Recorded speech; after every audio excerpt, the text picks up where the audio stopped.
What's up, boys and girls? Welcome back to a new series. Today, I'm not sure what it's going to be called yet. Perhaps the Road to Rank 1 or just Ladder Adventures with Hearthstone. But we're just going to be playing a ladder game and I'll be giving commentary as I play it. Currently, this account is around 6.8k MMR. Now, of course, the eventual goal is to either get rank 1 or to hit 7k MMR, as you know, these are cool numbers. But we'll just follow my journey until then. And we'll start with a PvZ on World of Sleepers against a 6.8k MMR Zerg. So probably somewhere between rank 5, actually rank 3 and 7, something like that. This Zerg will. Now, World of Sleepers is one of the worst maps there is for Protoss in the whole map pool against Zerg. So it's gonna be a rough one. But I have some tricks up my sleeves. Should make it easier for me to win.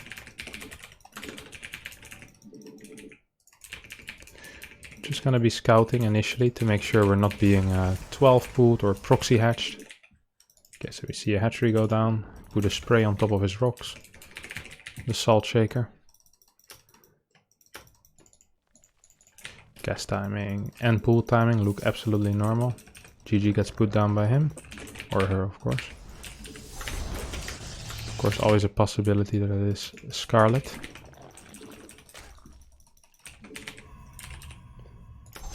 Cybercore goes down, and we just try to deny a little bit of mining. Whether that works or not depends on the Zerg player, how good his micro will be. Second pylon. And we see this finish. Now we're just gonna do some high level counting. So we see almost 100. Gas is missing, but not quite, which means that I believe speed takes 79 seconds, which is about 1 minute and 20 seconds to make it easier to count. So I'd say speed will finish around 330 or 335, 334, something like that. That's what I'm gonna be estimating as the speed finish timing. So I have to be off the map at that point with my adept. I'm only gonna go for a single adept this time. I like to play double adept a lot, not gonna lie. But for now, a single adept will have to do. I chrono boost the second oracle, or the second gate unit as well, but usually the goal of chrono boosting the second unit is to deny scouting. I'm afraid that won't be possible. I think he might have just barely seen my Stargate. It was pretty well hidden, but I'm not sure if it was hidden enough. So we're just gonna have a look at that hatchery, and there's no layer starting yet. We'll add a second gateway at this point. We have a nice pylon going up. And we'll add a robotics facility as soon as possible as well. Robotics facility will provide us with a very quick scout. And will also give us a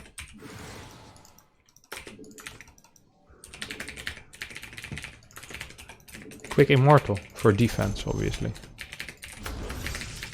So we play Oracle, Robotics Facility into Oracle, so we will be going up to 2 Oracles eventually. Just takes a little bit to get started. Now we're gonna try to get some damage done with this Oracle. Most of the time that doesn't really happen. Very fast spore being built by our opponent, so looks like this is gonna be a mission impossible when it comes to doing damage. Now going into the gas, and we start our first observer, so our first Robotics Facility unit will be an observer. Now we can move across the map with our 2 adepts. I usually don't mind doing that very much.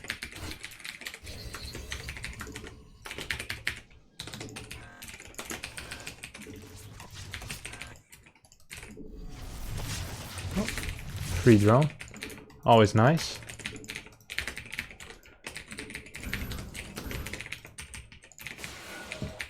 And we're gonna just have a quick look to see exactly what he has. Now we see too many links, so we're just gonna return home for now.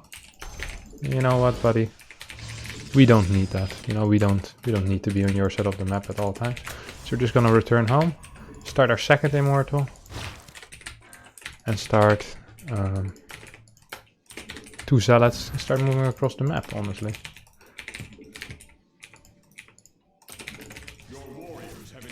He is in position with his queen, so my oracles won't be able to put in any damage. Get another one of them pylons, make sure we don't get supply blocked. We're gonna continue to try and do some damage, of course. Always gotta try.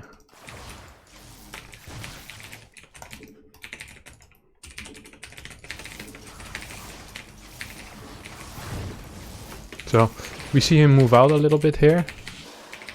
It's nice and all, but it does mean that if the queens aren't at home, that we might actually have a chance to do some damage in the main base. Infestation pit. So this quicken infestation pit does feel a little bit like a swarm host transition from our opponent. Oh, but there's also a baneling nest. So in this case might just be for a very fast hive. It's difficult to say when you see these two text structures. They kind of contradict each other. We're gonna go with our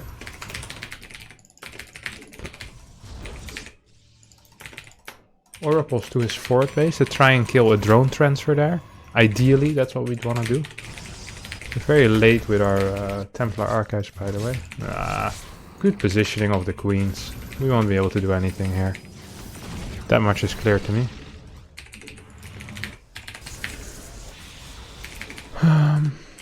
Fort base is on the way for us as well soon, and we're just gonna add 2 prisms.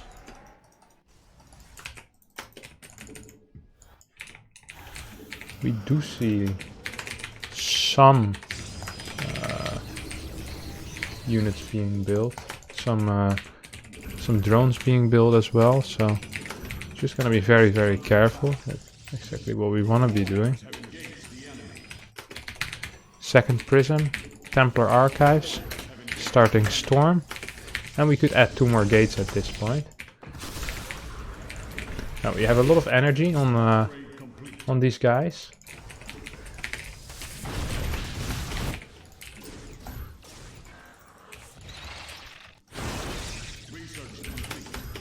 We're gonna put a single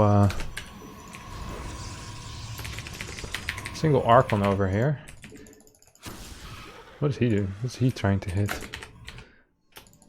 Not quite sure.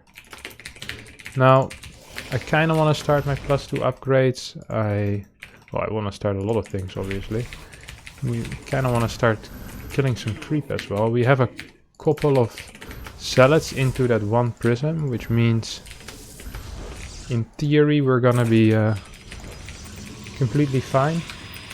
If we need to harass a little bit, now he's definitely preparing for some kind of attack that we might put at him, but we might put a little bit of attack, but this is more of a poke, not really a full-blown attack. So we see an overreaction almost immediately.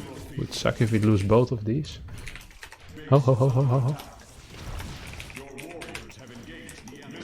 Oh wow, those are very, very quick indeed. Very extremely quick corruptors. So just gonna add a couple of extra.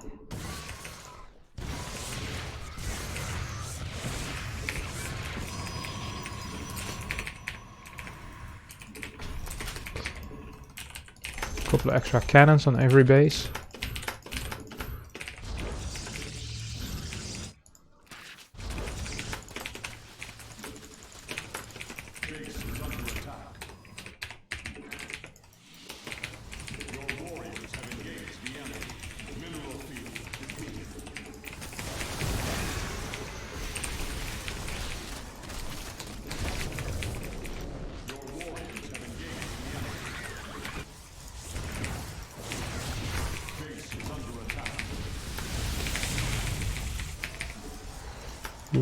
One, 2. Not looking too hot, I have to admit. We have been trying to do a little bit of damage, but not going too great. And I'm very afraid of the next transition now from our friend, which is most likely gonna be Brute Lords. We'll open up with a, or we'll follow it up with a, what do you call it? With a mothership as well. But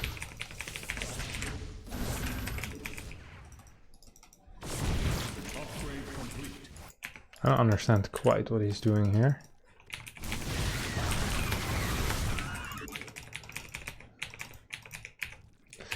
I mean, and as long as we stay alive, I think we have a pretty decent timing now.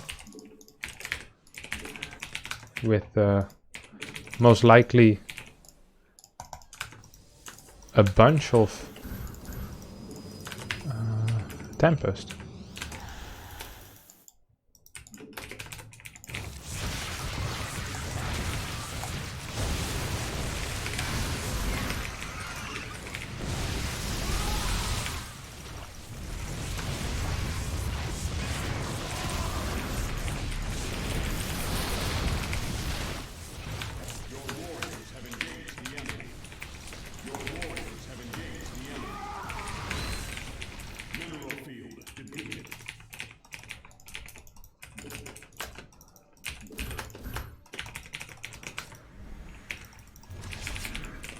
One, two, three, four. 1, 2.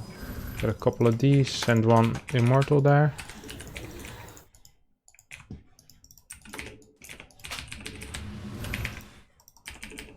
Your warriors have engaged the enemy.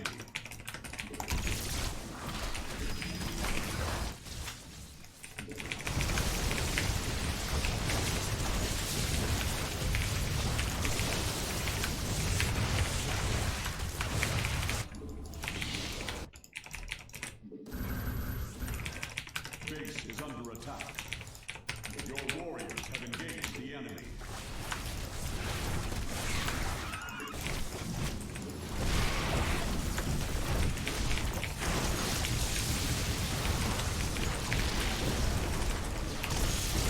Your warriors have engaged the enemy.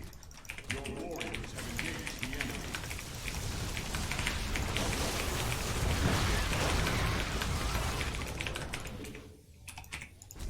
Mineral field depleted. Your warriors have engaged the enemy. Doing quite some damage. Not enough though. I'd much rather do more damage.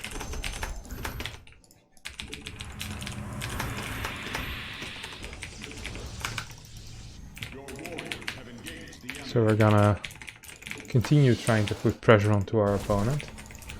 He's playing a lovely game, by the way. This guy really knows how to play. We can start adding some carriers, if anything.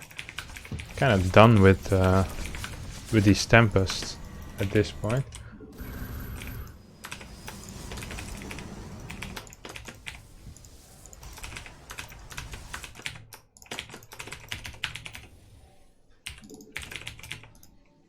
Oh, I already have one of these. So I have a good worker count, right?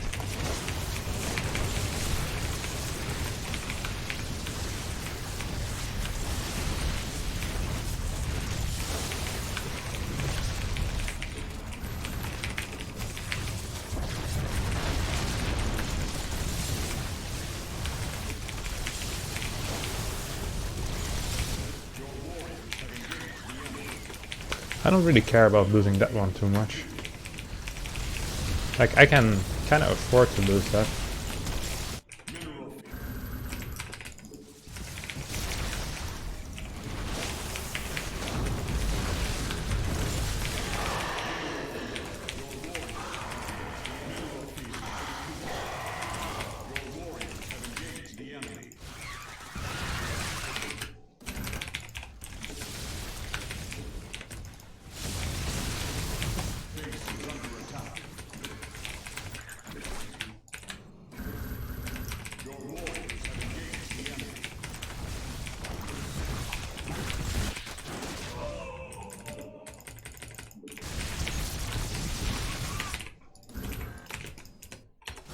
GG. Nice. I guess we did enough damage around the map, or traded well enough against the army. Yeah, I guess it was a trade. We didn't do too much damage around the map, but just the trade was good. Stayed alive on Tempest, went into Carrier, good upgrades on Air, and our opponent really was quite all in with just pure Corruptor Brute. So I thought there was going to be more there, but the Corruptor control was rather poor. You see here, like, we have a decent bank. We've been on very high work count for a long time. So all we really need to do is trade well. Like I said, I don't really care about losing this base. I don't need to sacrifice everything to save it. So that's a nice little game against a high-level Zerg player. So I hope you guys enjoyed this first-person view game on a high-level ladder. And I hope to make it to the rank 1 of GrandMaster very soon. Alright, thanks everyone for watching, and I'll see you boys tomorrow for a new video. Bye-bye.